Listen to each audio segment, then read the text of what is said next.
This band, you know, means so much to us here at WBLM. From Maine, our own The Blend, and I'm Gonna Make You Love Me. 102.9 WBLM live in the basement.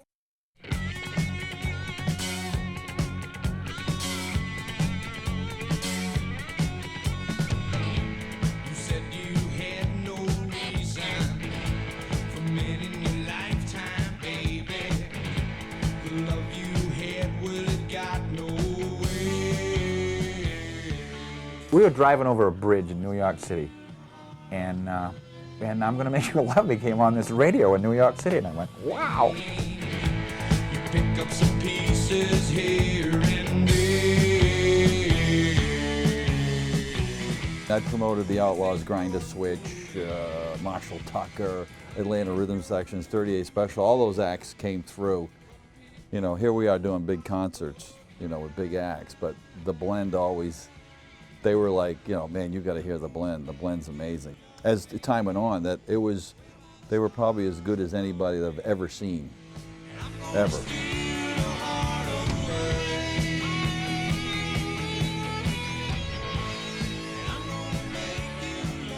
I first saw the White Mountain National Blend 36 years ago when I was in junior high school.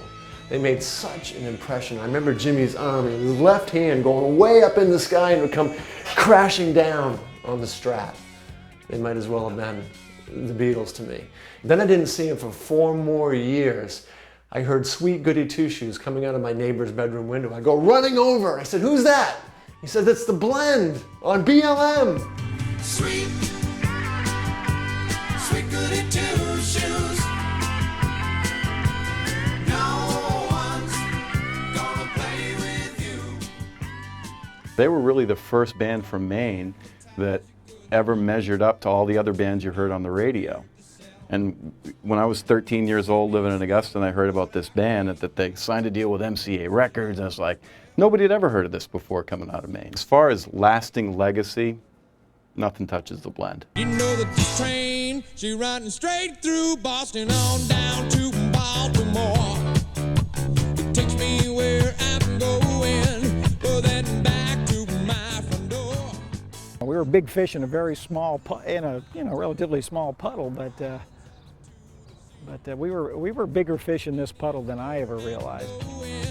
This train is gonna carry me. Keeps on rolling. Jim was the heart and soul of the band, and there's no question about it. You know, every group needs a core person or persons. I think he was the core. Without Jimmy, I mean, there wouldn't have been a Blend. You know, I don't think we'd have just been another band. I'd been another bass player, Skip been another drummer, and Stevie Dorby playing somewhere, doing something, you know. She's long, she's lean, large, she's also fast, and Lord, you should feel the ground. Just rumble and go off. This is a song by Daddy, Ty, and Casey. This is called the Hello Song. Right.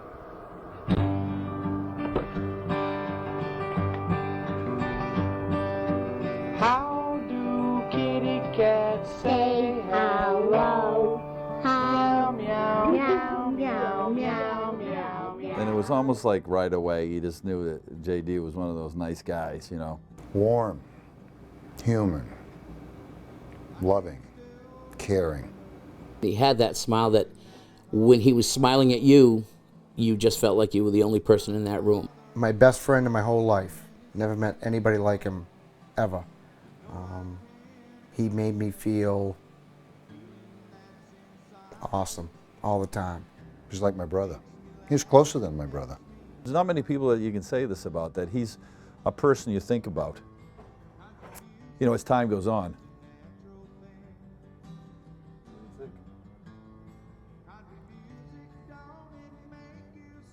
It's one of those things, you know, too young. Just, you know, too young to go, you know, a great guy. You know, your mom dies, your dad dies, you kind of expect it. The guys you play music with die. Wow. You know, something else. I was working in Portland and BLM came on we started playing all the blend songs. I think it was the day after he died. And I was doubled over crying. I could not stop crying. I was working with Greg. He says, just go out in the van and sit there. So I went out in the van, put BLM on in the van, listened to more songs. But yeah, I miss him. Boy, I'll never forget the day that Bruce called me. Said, if you want to see Jim alive, you better go now. And I don't know, I canceled the flight to wherever I was going that day, and I went to the hospital, and thank God for Bruce, I got to say goodbye. I can't believe that he's gone. But you know, there's one thing that 8 years has taught me. I think if you're touched by such an incredible musician, such an incredible friend, he never goes anywhere. He's right here.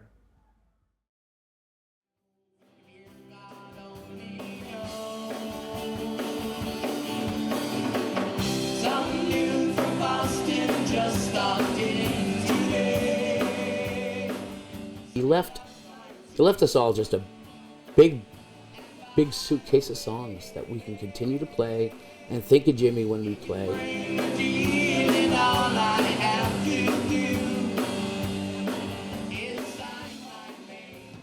The clubs would be just jammed full of people, and they'd request all your songs. They wouldn't ask for play ZZ Top. You know, they wouldn't ask for that. They want you to play some of your songs, and that's when you feel like you're successful. Tough question. If you had to pick one song that people could hear of your father's music, and it was the last song they were ever going to hear, what would it be? So tell us why you picked this song, Ty. Well, first of all, that's kind of like asking you which child do you like the best.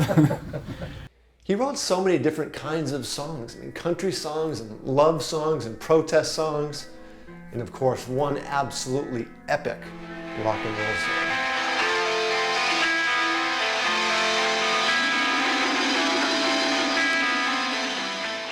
The Prize.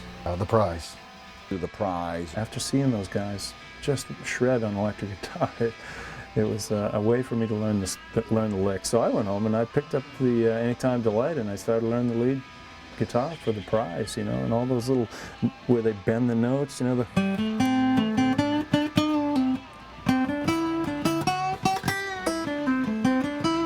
never done that before.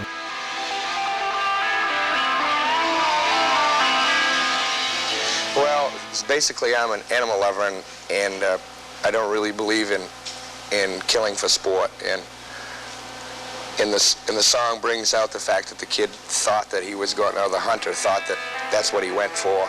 And once he got there and was confronted with the actual situation of pulling the trigger, he found something different than he expected. The night was black. The moon was nowhere to be seen. There's a moment halfway through The Prize that's one of my favorite all-time moments in rock and roll. It's when Steve Dorr's been playing lead and Jimmy takes over. I mean, Jimmy just absolutely shreds his Strat.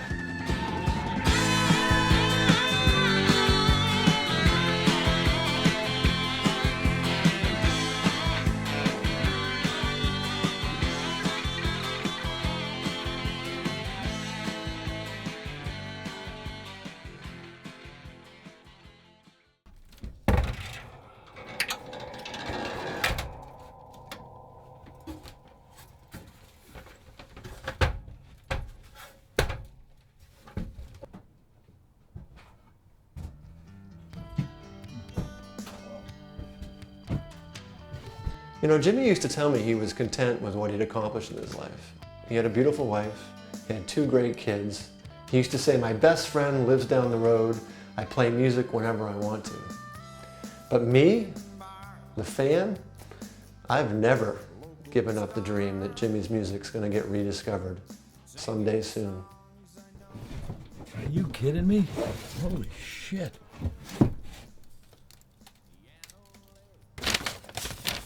Oh my word, the blend poster. Oh, JD and I used to always talk about this poster. Oh my God, look at her. Oh, look at that. Oh, one of the album covers that Steffi did. Oh my God, look at this. This is the signing night, the night we signed with MCA. And the albums. Look at that. Worst album cover ever. Look at that. They're brand new. Wow. I think it's time to turn the dream into reality. We're going to make a tribute album of the best of Jimmy's songs. We're going to invite local bands, national bands, and we're going to donate all the money from the project to the Rusty Rocket Foundation. Jeez, it's too bad that not enough people heard this stuff. I mean, this was amazing music. You know, maybe it's not too late. Maybe something can be done. Reaching for the stars in a rusty rocket, living with the world, looking for the way, praying for a dream I searched so long for, just waiting for the cards to fall my way. I'm in.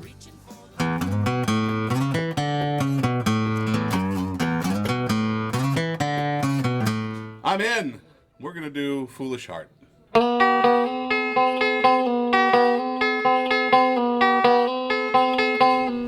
Did Limelight. Limelight.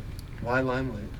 We kind of tinkered with it for a while, and it just seemed like it fit our band. Same type of thing. Is pretty upbeat and rock, and just like we are.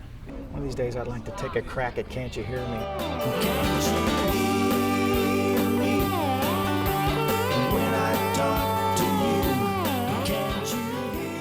What's really important, I think, with what this charity is all about, or what this is trying to get at here with JD and the blend and giving back, is the idea that you have young kids that don't have money, and for them to pick an instrument up it'd be unbelievable. Because the problem is right now, there's no money. Even at schools, they're dropping the classes, they can't buy the instruments. So for somebody to pick up an instrument, a young kid, it might be their only way out. Jim just enjoyed being around kids and watching kids improve and whatnot. And I mean, and he would love the work that we're doing. I mean, there's nobody who would be doing more for this whole effort than Jim if he were here.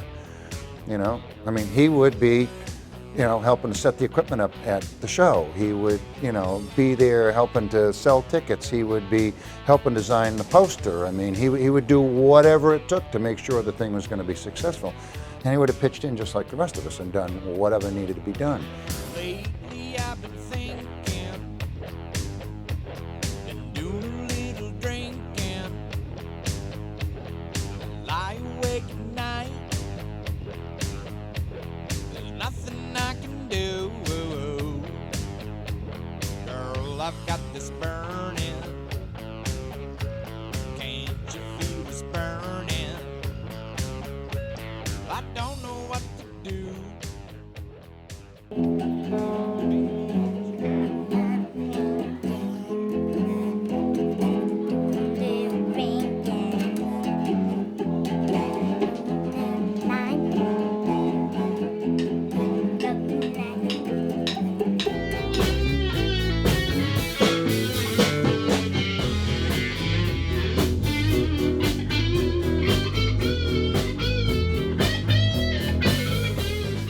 I see his legacy in a personal manner in my son, who listens and knows the words and can play most of Jimmy's music.